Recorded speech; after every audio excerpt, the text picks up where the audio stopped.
I was talking to my 8-year-old daughter the other day, and she was watching an ad. They're not a WFA member, so I can mention them. Lely Kelly's, it's a shoe brand. And she watches it, and she turns to me, and she says, "Daddy, what do you do for a job?" I thought, this is good. You know, she's interested in what I do for a day-to-day. You should be able to explain to a child what you do for a living. I said, "Well, Daddy really helps companies to get better at advertising." And she looks at me and pauses and says, "You're not doing a very good job, are you, Daddy?"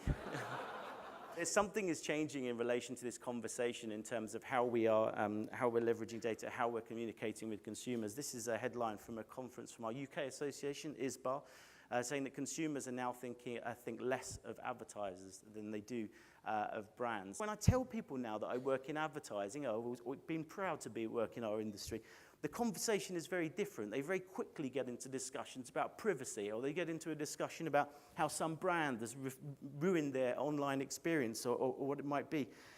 And there's a comeback from that, of course, and this is what we're seeing. Perhaps you've seen this chart from Page Fair before. This is looking at devices around the world that are being blocked. Over 600 million devices around the world currently being blocked. The red line there shows a mobile, and there's a definite trajectory here. I'm sure you will agree. I'm now going to move and shift a little bit from talking about people, talking about our audiences, talking about you, so marketers. And we did a piece of research with our friends at Ubiquity. You might have heard of them before, one of our strategic partners. And just for context, I'm going to share some results from that. 54 multinationals took part. We estimate these are obviously large multinationals, about $80 billion in global ad spend in terms of the sample. You get the idea. It's pretty robust. So as you can see here, the kind of holy grail, if you like, of the most accountable media is not really being realized necessarily. So 62% disagreeing with the statement that they're satisfied with the measurement of their online activity. And I think a part of that problem really comes down to this. I make no apologies that this is a horrible chart. I'm doing that really to sort of demonstrate my point. There's so many different metrics that we're using. There's so many different KPIs, but all of them are really delivered on delivery rather than in relation to outcomes, so in relation to business. So lots of different proxy metrics, but few which actually relate back to business results. The investment paradox that we're facing is that over half of the companies responding are actually not happy with the performance of their online display activity. However, what we see is that actually online ad spend is still trending up globally. So again, this is from that same study. Big driver of that, and the word's already come up quite a lot already, has been programmatic. Based on our study amongst our sample, North America, programmatic represents about a quarter of all ad spend, which index is considerably higher than the rest of the world. But if you look at other sources like eMarketer, I think they would put the figure now at about 30%, and they say by 2019 they anticipate it's going to be 50%. Of all media. And there's a reason why we're seeing that growth. You know, you guys aren't daft, right? There's normally some method to our madness. And that's because people are seeing results. They're seeing benefits from this investment overall. So yes, in terms of targeting, yes, in terms of efficiencies, insight, and ROI. The current atmosphere, however, is a bit of a sort of juxtaposition, if you like. It feels a little bit more like buyer's remorse. So we've got 72% of our members saying advertisers have invested too much online. So it feels like there's a kind of tension going on here right now. And I'll be honest, this is not a hugely comfortable topic for the WFA and the ACA to be talking to you about. But we thought we had to. It's something that needed to be addressed. And we thought the best way to do that would be through the format of a live debate. I think this is the most exciting group of people we've had on the global marketer stage. Antonia is the Dynamic Global Digital Acceleration Director at Pernod Ricard, and she's also the chair of our CDO forum within the WFA. Dan Burdett is another good friend of the WFA. Previously, having worked at Mars, but he's now got a very exciting job with eBay. He's setting up their marketing lab. And these guys are basically going to be arguing against the motion that adtech equals adblock. So they're like, if you like, fighting the good fight in relation to adtech in terms of the role that it's playing within our industry right now. But on the green corner, if you like, David Weldon. David is the Chief Marketing Officer of RBS, something of a legend in our industry, and he's also yesterday just been voted back in as our president, which makes him my boss's boss. So go David, yeah. No bias. And finally, in terms of our debaters, if you don't know Bob Hoffman, the ad contrarian, I'm pretty sure you're going to know him after this session, for those of you who haven't come across him. And we're delighted he was able to join us today from San Francisco. And in the middle, in true Canadian peacekeeping style, in the blue, we have one of your own. Susan is advertising and marketing reporter at the Globe and Mail, and she's going to be sitting right in the middle here, ensuring that there's no bloodshed. So if you'd like to please join me on the stage. Okay, as they take their seats, what I'm going to ask you to do is, we're going to try and be accountable with this, and we're going to involve you in it. You've already used your mobile app, so if I could ask you to take them out again. And I'm going to ask you to vote on that now. So either you agree, and you say adtech actually is a lose-lose situation right now in relation to ad blocking, or you disagree, and you agree with our team on my right, who say adtech is a win-win scenario. So if I could ask you just to register which side of the debate you sit on. Ooh, that's pretty tight. Okay, so we've currently got 46% of you agreeing, saying adtech creates a lose-lose situation. Okay, this is a live poll, but it's a pretty even split, and around 50% disagreeing and saying adtech is a win-win scenario. So fascinating, and we're going to come back to this afterwards, and we're going to see basically who won. No pressure. We're going to see who won this debate. So I'm delighted to hand you over to Susan. Thank you. Thank you, everyone, for being here. This is wonderful. I think when we talk about programmatic and ad technology, we're talking about the fundamental promise of digital advertising, which was, as Ivan alluded to, greater reach, but also greater targeting, greater capability to speak to the people that marketers care about.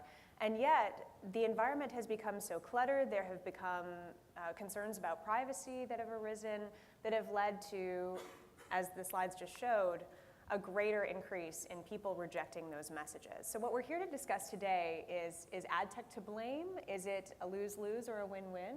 And to introduce their points of view, we're going to have each of our debaters take the stage and give a brief introduction. And we're going to begin with Dan. Right, here we go.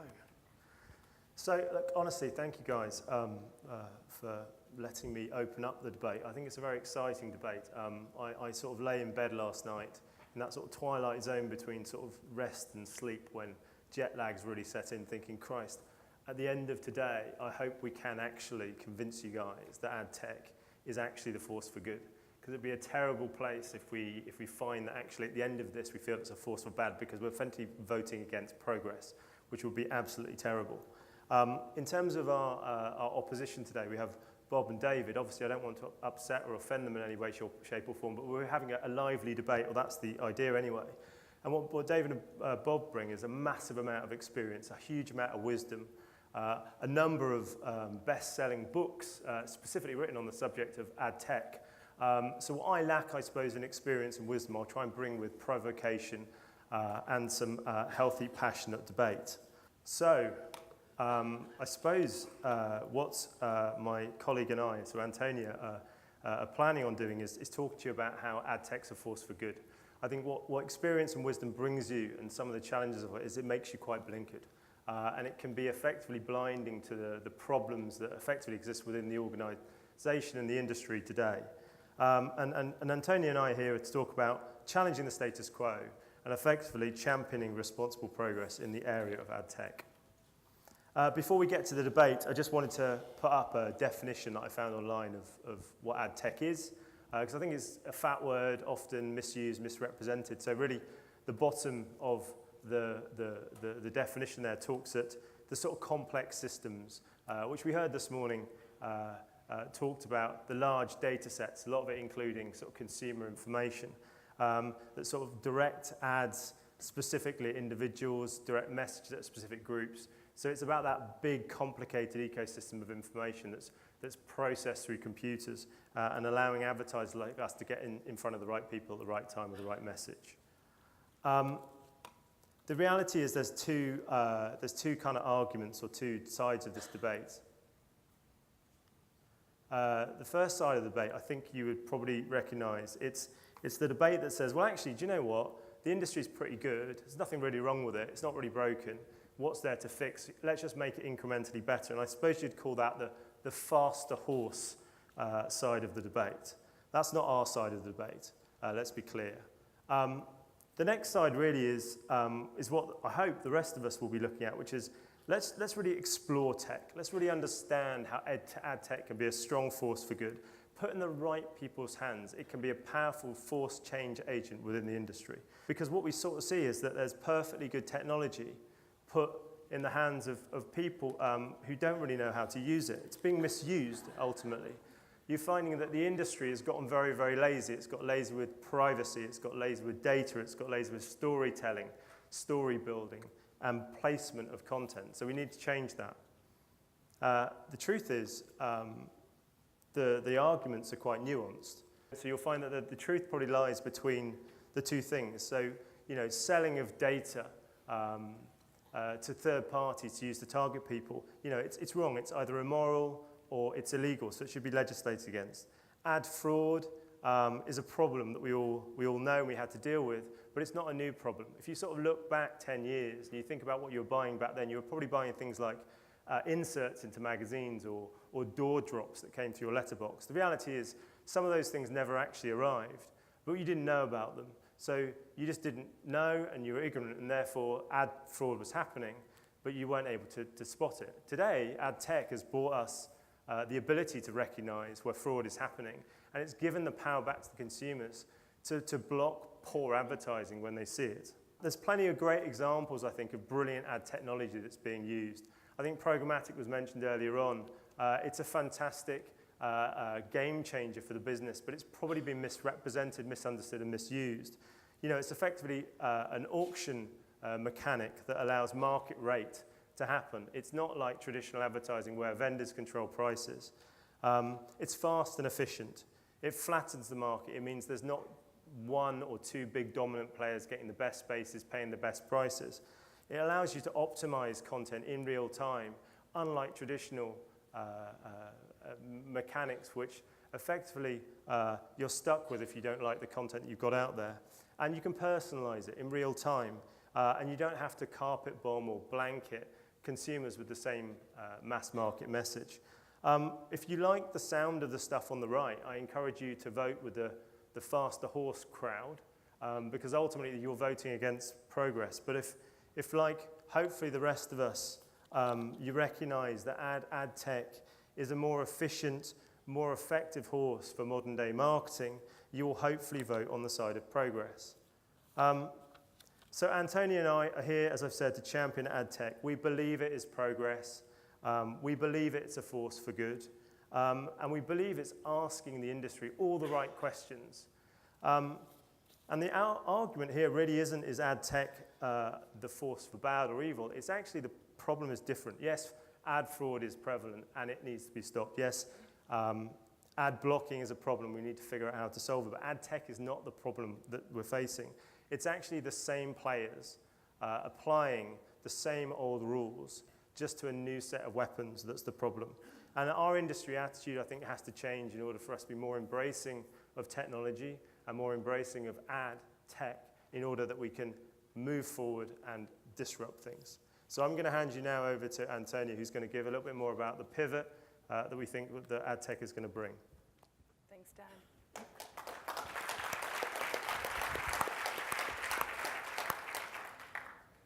Hi, everybody. So I want to talk to you, build on Dan's argument. I wanted to talk to you about an inflection point. And I really believe that we are at an inflection point because ad tech is seriously shaking up the advertising industry. The key players are being forced to evolve. And by key players, I mean all of us, right?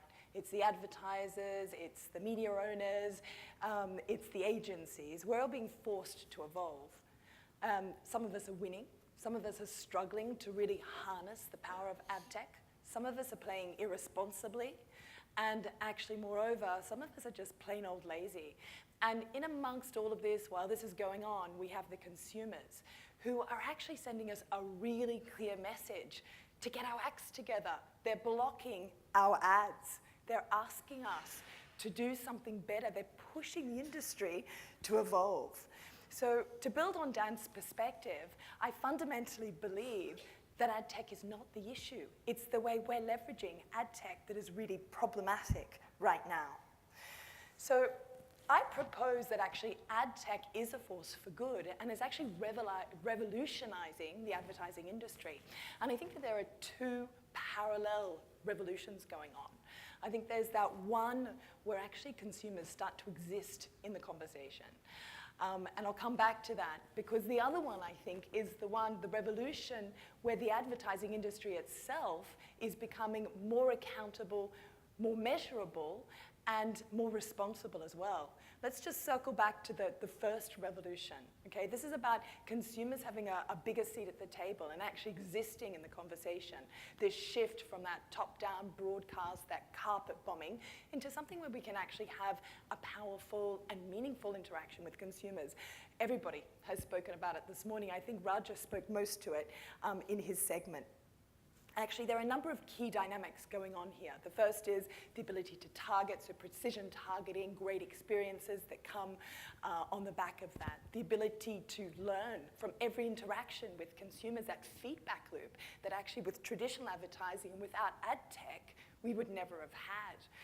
And then finally, this possibility to be with consumers and engage consumers throughout the decision journey across devices in a way that evolves and is relevant to consumers will only just push this industry further in terms of creativity, in terms of experiences, and in terms of storytelling. I think that we're at the cusp of something that's incredibly exciting that ad tech is pushing us to do. If we go back to the second revolution, and this is the one where the advertising industry is being forced to become more accountable. Okay, this is the data that's being collected, that's being analyzed, regrouped, and made actionable, that actually at the end of the day means that we have greater transparency on the deals that are done. We have a greater ability than ever before to measure. So if we go back to the deals, this idea that, there's more fraud, more deceit in the advertising industry, let's be honest, that probably always existed. We just weren't aware of it. We didn't have the data to be able to understand it. What I see now is dynamics where more and more advertisers like Pernod Ricard, but not just Pernod Ricard, are bringing a lot of the capability within the ad buying process in-house. We have teams of media planners and buyers in-house now because ad tech has made that accessible to us, and we're not alone. Danone do it, P&G, Unilever, the list absolutely goes on. It doesn't mean that there's no place for agencies anymore because, of course, they're great partners, but it just means this transparency and this fact that this ad tech is now quite democratic. It's really starting to change the foundations that the industry is built on. Let's go to the second part of that revolution, and this is the measurability. Those proxies that we've been so reliant on in traditional advertising right now are actually evolving into something that are really hard measures, things that we really can understand impact with. And I think this is just a very, very healthy thing for our industry in general. Now I wanted to move over to the subject of ad blocking. Okay, what is ad blocking really? Well, actually, it's a counterforce for something where consumers are manifesting and telling us really clearly to get our acts together. I think it's a really positive thing that consumers are taking control, putting themselves in the driver's seat and deciding enough's enough, get your act together. And I think that this ad blocking will actually force us to get better at what we do within advertising in general. So if we go back and we start looking at all of the issues. So yes, we're experiencing issues around ethics, around a lack of code of conduct and ethical compasses, really. Yes, we can see that we are struggling to harness the power of ad tech in general. And we can also see that consumers are saying enough is enough. But does this make ad tech a force for evil? I don't think so. I think very clearly it is shaking the very foundations of the advertising industry, and it will push us to evolve. It is giving consumers a bigger seat at the table. It is giving advertisers more control over their money at work. And it is actually pushing both advertisers, agencies, and media owners to be more accountable vis-a-vis consumers. And I would ask you, is ad tech really the issue, or is it the people leveraging it? Me?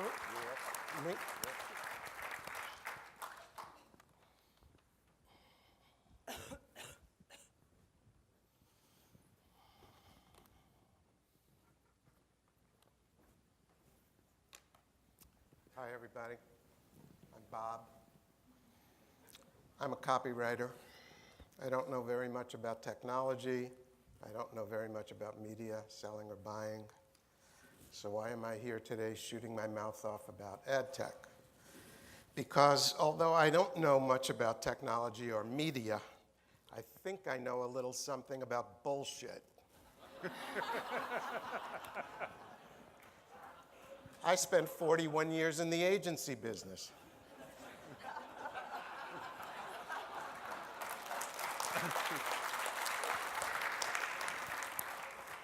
You think you're full of shit? I have a Lifetime Achievement Award. And I think some software people and some global agency people have gotten together and sold us a bunch of dangerous bullshit known as ad tech. And we'll get to that in a minute. First, I believe that on the whole, we advertising and marketing people are good people. We are hardworking and well-meaning. We want to help our brands. We want to help our clients succeed. We want to make good products for consumers and provide them with good service. Am I right? If the realization came to us that something we're doing might be marginally beneficial to our company, but was clearly harmful to consumers, clearly harmful to our industry, and clearly harmful to society, I would hope that we would have the integrity to give it some serious scrutiny. And I'm afraid that's the situation we find ourselves in today. It's hard for us to imagine that a technology we are using that began with the simple and benign purpose of delivering online ads to websites efficiently has morphed into a monster. It's powered by tracking, which is just a pleasanter word for surveillance, and it has led to all kinds of dangerous mischief. It is subverting our industry's relationship to the public. It has enabled a cesspool of corruption and an ocean of fraud. It places personal and private information about us within the reach of criminals, governments, and other potential malefactors. It has devalued the work of legitimate online publishers. It is degrading our news media. It is distrusted by marketers, and it is despised by the public. Other than that, it's fucking great.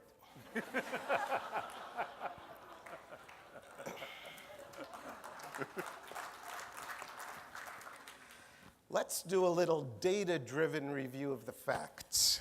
First, over 600 million web-connected devices are now armed with ad blockers. According to Doc Searls, author of The Intention Economy, this is the largest boycott of anything in the history of humanity. Second, according to this organization, about 90% of you are going to review your programmatic relationships this year. I cannot imagine a more unambiguous vote of no confidence for the ad tech industry. Ad tech has enabled a massive transfer of money, billions of dollars, from you to middlemen. About 60% of your programmatic ad budget is being scraped by ad tech middlemen. Ad tech drives money to the lowest quality publishers.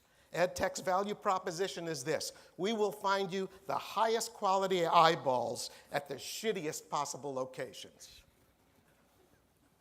This has resulted in the struggle for existence among quality publishers and the brand safety crisis we are currently in the middle of.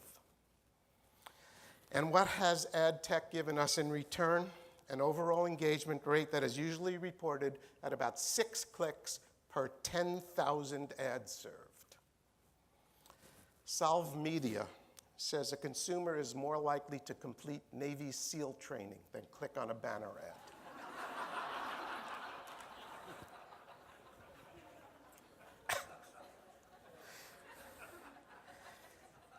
Adtech is also the economic engine behind fake news.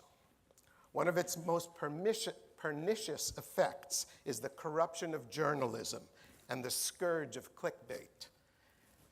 And then, of course, there's fraud. Within 8 years, online ad fraud, enabled substantially by adtech, may become the second largest source of criminal revenue in the world. Finally, everything the adtech industry has ever told us about privacy and security in the fullness of time has turned out to be complete horseshit. They are incompetent, irresponsible, and dangerous. Technology is a trial and error endeavor. Nobody gets technology right the first time. The Wright brothers didn't, Thomas Edison didn't, Steve Jobs didn't, and guess what? We didn't either. We don't need ad tech as it is currently configured. We can do online advertising better, more successfully, and more profitably without spying on the public, without destroying our credibility, without enriching criminals, without degrading our news media, and without endangering our freedoms.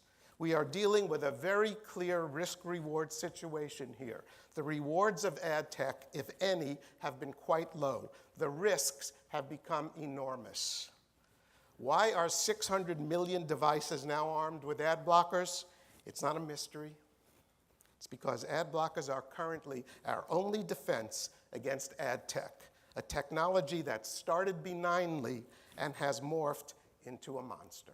Thanks.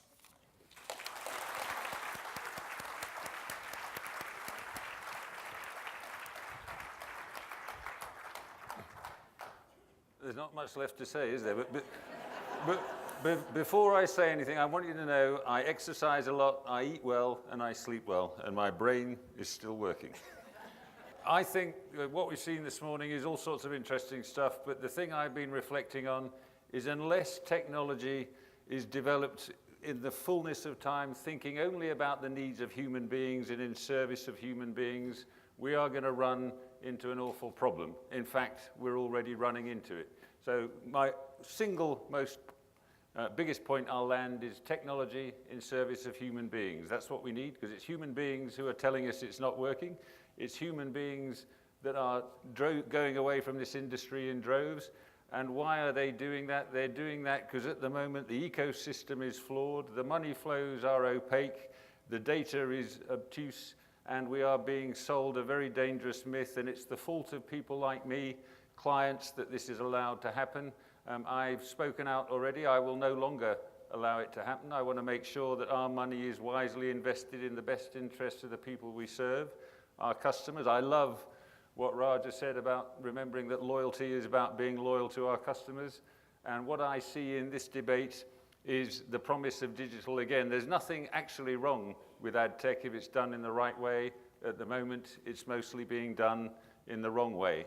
Brands are not safe, our customers are not safe, and I actually thought I'd look up to see what the man who gave us the global web thought of all of this. So Tim Berners-Lee, 28 years ago, invented the web, and the vision he had was for an open platform that would allow everyone, everywhere, to share information, access opportunities, and collaborate across geographical and cultural boundaries, and to do this freely, with freedom of speech and free. What he said 6 weeks ago is he's majorly concerned about what's happening. Firstly, because we've completely lost control of our personal data. We've seen a very eloquent demonstration of that today. It's vaguely terrifying that Scream can do what they do, and none of us know that they're doing that. Secondly, it's way too easy to spread misinformation across the web, and misinformation is absolutely corrupting the world in all sorts of ways. And thirdly, and even more dangerously, it's being used to rig elections and for political advertising. That's the man that gave us the world's biggest step forward for nothing. He made no personal money himself. He did this in the interests of human beings, and I think adtech is letting him and everyone else down. Thank you very much.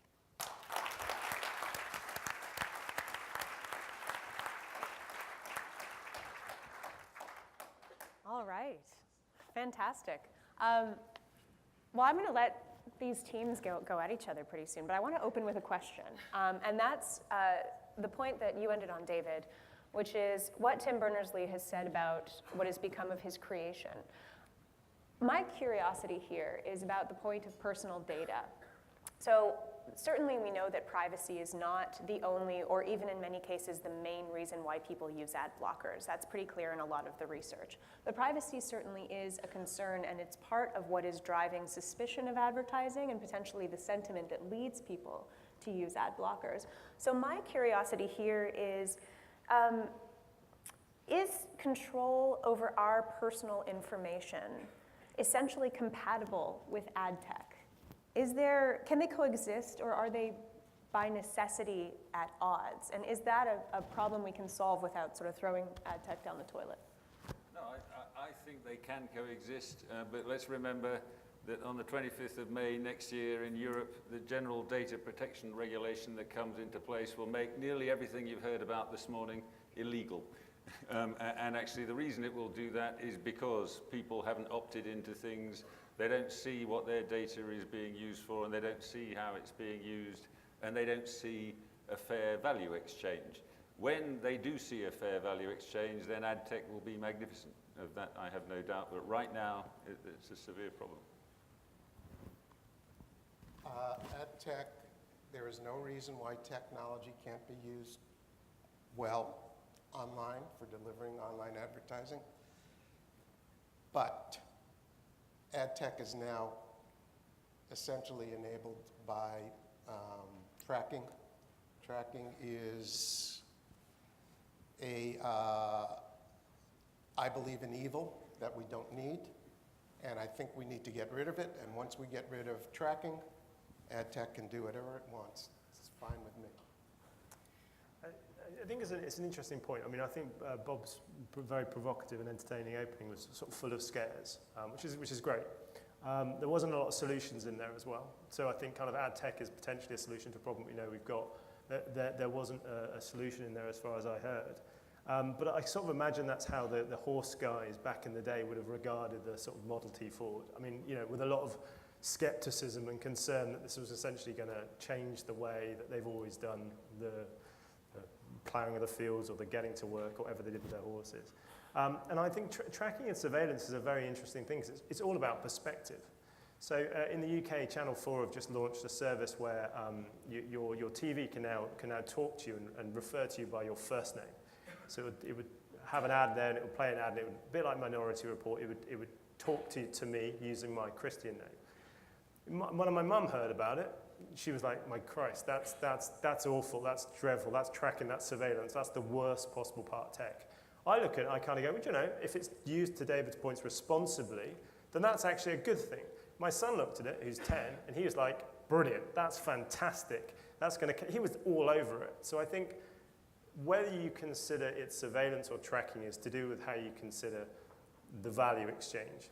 A younger generation of consumers wouldn't have an issue. I think an older generation of consumers potentially would consider it tracking. And that's, I think, a matter of perspective. And to build on this point and to come back to the personal data question, it is true that even before the days of ad tech, there were companies like American Express, like travel insurance companies who held, even the dunnhumbies of the world, the loyalty card people, who held enormous amounts of personal data about people. And I guess the difference is, and that industry moved along, it developed its own code of conduct and became quite expert and responsible in terms of handling that data and in terms of that value proposition, that payoff, that trade-off with consumers. And what we're seeing now are the sort of difficulties of a new industry that will grow, that will evolve, that will mature, as we all become expert at understanding how that works and what the pitfalls, what the dangers are in more detail. Currently, what we have are tools that are becoming quite democratic and quite possibly are in the hands of people who are non-expert.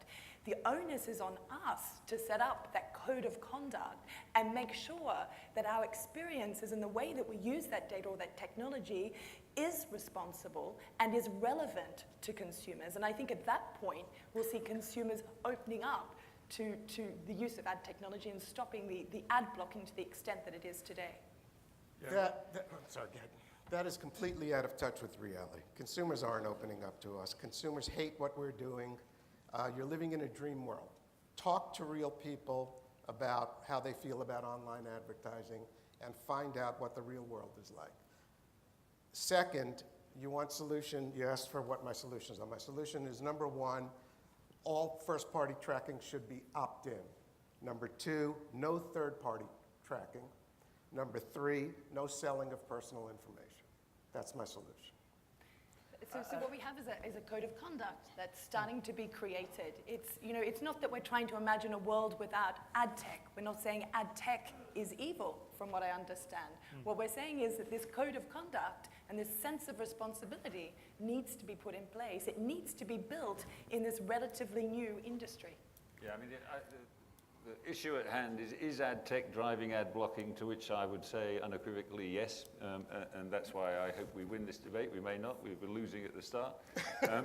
I think what we haven't talked about at all is worth touching on. We currently, all of this operates in a digital duopoly that at the moment is privileged enough to be entirely unregulated anywhere in the world and abuses privacy on a regular basis and should be held to account for it, and is increasingly being held to account, because they enable many of the flaws that we've talked about. So, the context for that isn't good. I enjoyed looking at the leave behind on the table that the sponsors have given us today, which touches on another issue we haven't talked about, which is, meanwhile, what is happening to journalism and good content, and why isn't it being funded anymore? Because all the money's going to the wrong place. It's not going to fund good journalism. So just to make sure I nail that one as time ticks by, I do think right now ad blocking is being caused by ad tech as it currently exists. Don't worry about the future, will take care of itself.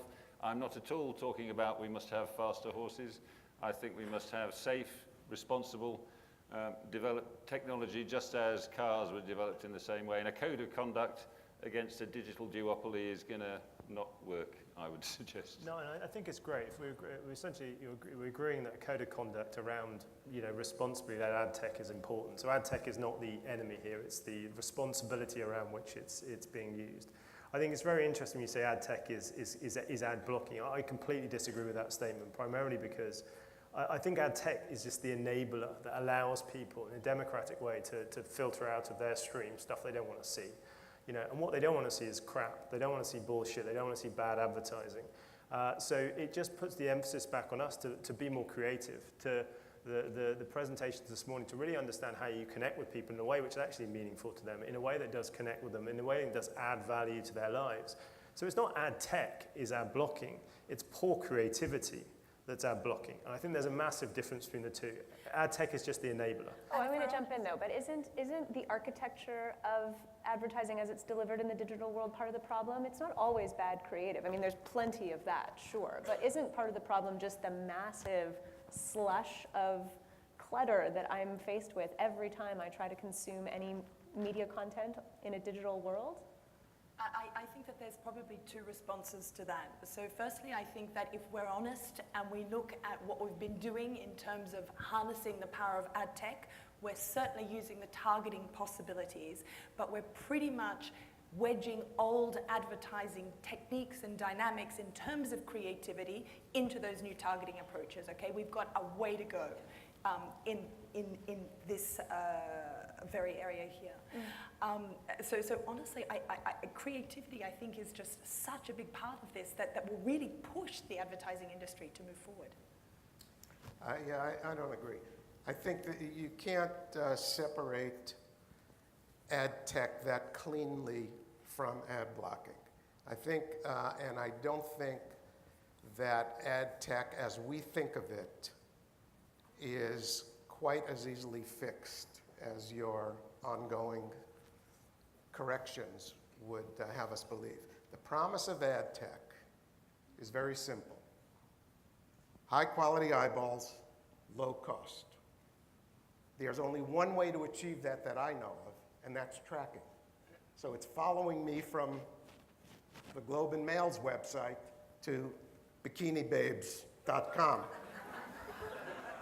and sending me the ad there for a penny instead of the Globe and Mail getting 50 cents for it. That's the promise of ad tech, and that's based on tracking.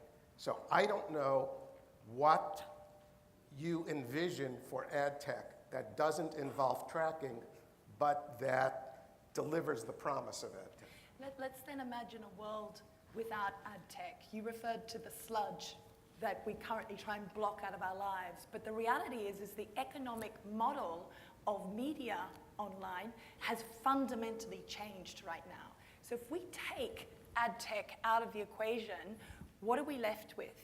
We're left with buying good quality media from good quality companies. I would beg to differ on that one, because I suspect it's a domino effect where we will be having enormous amounts of media thrown at us because we go back to the carpet bombing model and not something that's precise and targeted. We go back to pages filled with advertising. Ad tech is the opposite of precise and targeted. Ad tech is throwing shit anywhere you can find it cheaply. That's what ad tech is. But how can you say that in the same breath as saying it's all around tracking? So tracking to me is insight born from data that allows you to precision or more precisely target someone who is interested in a product or service that's in its consideration set. Oh, please. They're not interested in the shit we're selling. Are you kidding me? Well, are you saying that there's no utility in anything? No, there's utility in buying good quality media space from good quality publishers. There's great value in that. Instead of spending our money all over the web at the crappiest possible places because we're going to save a few cents on our CPMs. But I genuinely don't think, with respect, that's what's happening. I mean, I think that's exactly what's happening. I think that's the scaremongering tactic of the naysayers for progress, and that if we approach it responsibly, and we have to make progress in this world. We can't just sit and say, actually, the way the world is perfect. If you've ever had to audit, if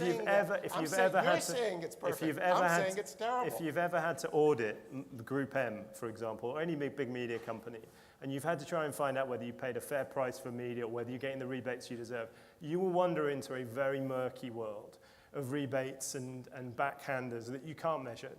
Ad tech provides you with a very democratic way, if used responsibly, of also measuring cause and effect, measuring what you're doing, and I don't agree at all that it's a force for evil.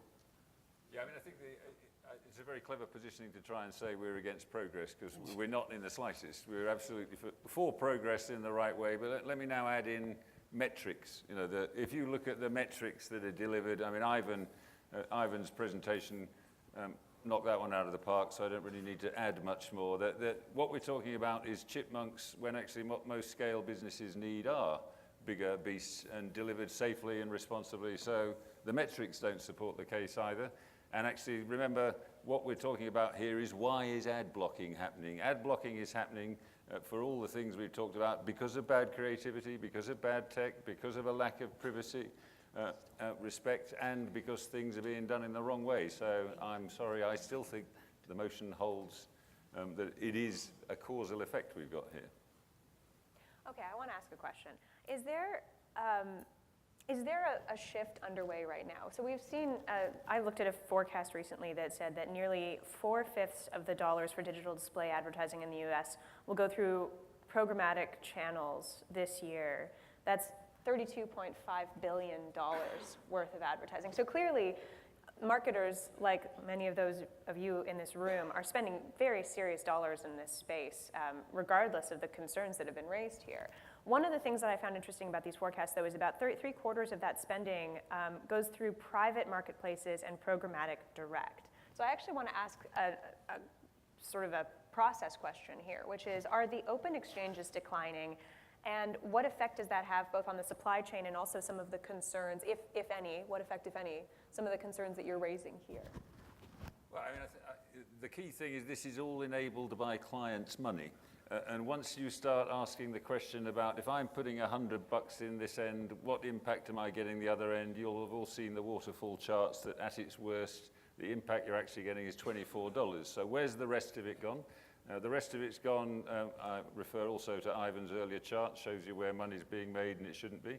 But lots of people are taking slices of this money and they're not actually keeping the consumer's interests at heart, or indeed the clients that are funding it.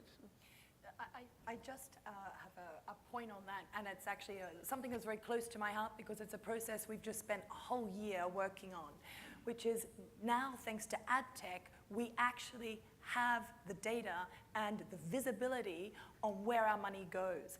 And I go back to the point that I made about laziness. We are so used to chucking a brief at an agency and getting them to come back to us with everything and pushing the button on the coffee machine and letting it happen, that as advertisers, we're not involved enough and interested enough about where our money is actually going. Now, this idea of hidden margins and kickbacks and all the rest of it, it doesn't exist because of adtech. We see it thanks to adtech. It always existed before adtech. So for me, it's a breath of fresh air. It's telling me as an advertiser, don't be lazy, dig deep, understand you have the data at your fingertips now to make your money work harder. Do it. Work with your agency on that. And that is exactly what we've done, and we're not alone. Many other advertisers, big FMCGs, are doing exactly that right now. The other point about ad blocking, about consumers, ad tech equals ad blocking, let's face it, a world without ad tech, consumers will still ad block because they can now. In the past, they never had that possibility to block ads. They just had to sit through advertising or get up and make themselves a cup of coffee. We don't know, we didn't have the data to be able to track what they were really doing. Now we do, by the way. But they will still block ads, so let's take ad tech away, but ads will still be blocked. Yeah, I mean, ad tech's just provided the industry with an inconvenient truth, which is, for too long we've rested on our laurels and hoped that, when the ad break came, the people would sat in front of the TV and they wouldn't go off and make a cup of tea.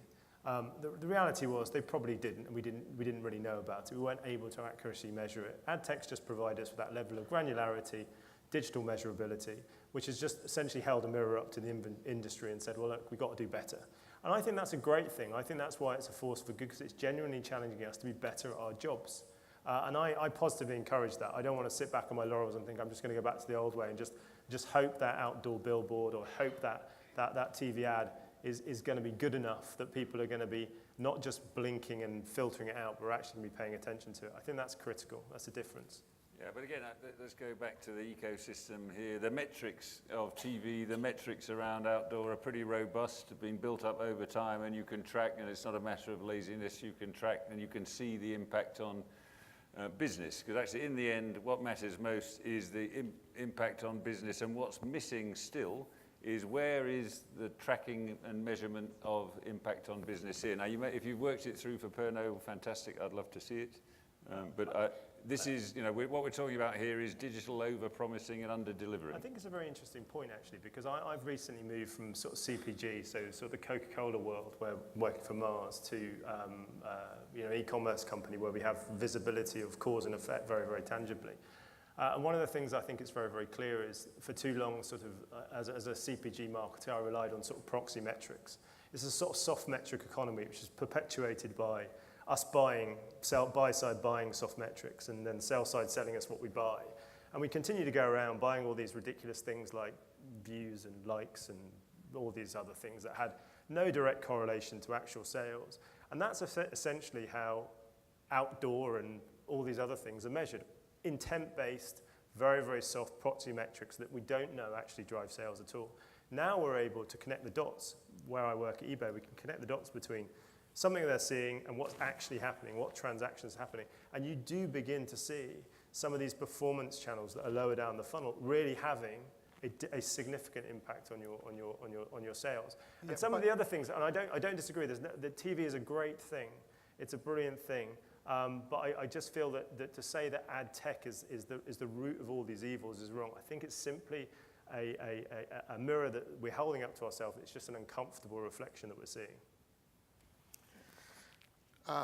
What online advertising has been doing is getting us to do exactly what you said, and that is focus on what's happening today with the ads, how many clicks we're getting, and to have short-term horizon.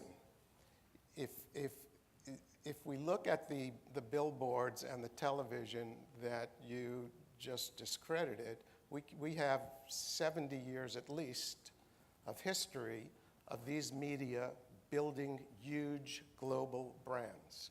We have no history of online advertising building huge global brands other than for other online kinds of companies. So there's no fast food company, there's no soda company, there's no beer company, there's no car company. We've had 20 years of online advertising. I can't think of a single major brand of anything that's not an online entity being built by online advertising. I want to give time to just one or two questions from the audience. If personal data is a commodity, shouldn't consumers have an incentive to opt in? And if so, what should compensation for that data look like? Yeah, I mean, the conditional at the front of that's an odd one, because why saying it's personal data is a commodity? I don't think so. Personal data has got immense value, and that there needs to be a value exchange. But I agree with the fact that you must opt in. You need to opt in, and you need to know what you're opting in for. I am one of those sad people that's actually read the terms and conditions of Apple if you buy something, and I was astonished to see what I had given away unbeknownst to myself, and that needs to change, because opting in with proper sight of what are you opting into. So the transparency is the first value exchange. So look, I would agree. I think this is not a point that we disagree on. I think that there does need to be a sense of responsibility, transparency, clarity for consumers as to what they're opting into, and their data needs to be treated with respect. And again, I come back to the point that these are part of the codes of conduct, part of the elements that we need to create and morph together as this industry goes. Sounds to me like your argument, if I understand it correctly, is that ad tech is a lot like communism. It's never very good in the moment, but it's always going to be great someday.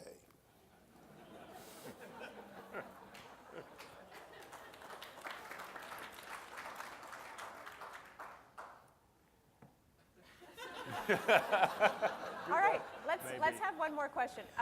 Someone's asked, at what point in the ad tech evolution will governments step in and regulate this industry, and what can marketers do to avoid that? They already have stepped in the EU. They won't be doing it in the US till we have a new administration, I'm sure. But it's going to happen. I mean, look, the ad tech thing is pretty much done. Get over it. You're not going to be tracking people very much longer. People are sick of it. Anyone who knows, anyone who's aware of really what's going on behind the scenes, behind our backs, knows that it's very dangerous and it can't last much longer. I disagree. I think that it's not done. I think ad tech and what we're seeing ad tech used for right now is significantly going to change in the future as we become more responsible. But ad tech is so foundationally interesting in adding transparency in our industry, pushing us to go further, taking us further in terms of engagement, powerful engagement with consumers in the future, and also enabling consumers to have a seat at the table. I think it's far from done. I think ad tech and the misuse of it as we see today will be done in the future as government bodies step in, as we mature on the topic, for sure. Yeah, I mean, if I can kind of do a WFA plug here, we champion the cause of self-regulation, and I hope it's not too late to champion that cause in this space, because governments will step in if we don't fix this and we don't get it right. There's too much distrust at the moment, there's too much lack of transparency, and there's too much abuse of privacy. And working in one of the world's most over-regulated sectors, and correctly so. I can tell you that if you get things wrong and you don't put the customer at the heart of what you do, governments do step in and they will over-regulate. So coming soon, unless we get it right ourselves. And now for the moment of truth. That was genuinely fantastic. Thank you very much. Nobody likes to see people agreeing on stage, and there wasn't a whole lot of that going on. It felt a bit like Brexit, didn't it, at one point? But anyway, so if you could please open your mobile apps and you remember the drill. So do you agree with Dan and Antonia on this side of the room, the motion that actually disagree, adtech does not equal adblock, it's not the root of all evil? Or do you agree with David and Bob over here, who basically say adtech creates a lose-lose situation? So if you could vote, and we should be able to see the pre and post with the miracles of technology. Oh, look at that, neck and neck. Yeah, 1% shift towards the team over here, but I mean, that's, and in fact, isn't that the same result, Will, as Brexit, I think? I'm not sure. And thank you all very much for taking part. I think it's refreshing that as an industry, we can actually take a really good look at ad tech and different new opportunities. And we understand that things do need to change. Both sides reflect that. And there's plenty of opportunity with organizations like ACA and WFA to help make that change and improve the world. So thank you very much for your time.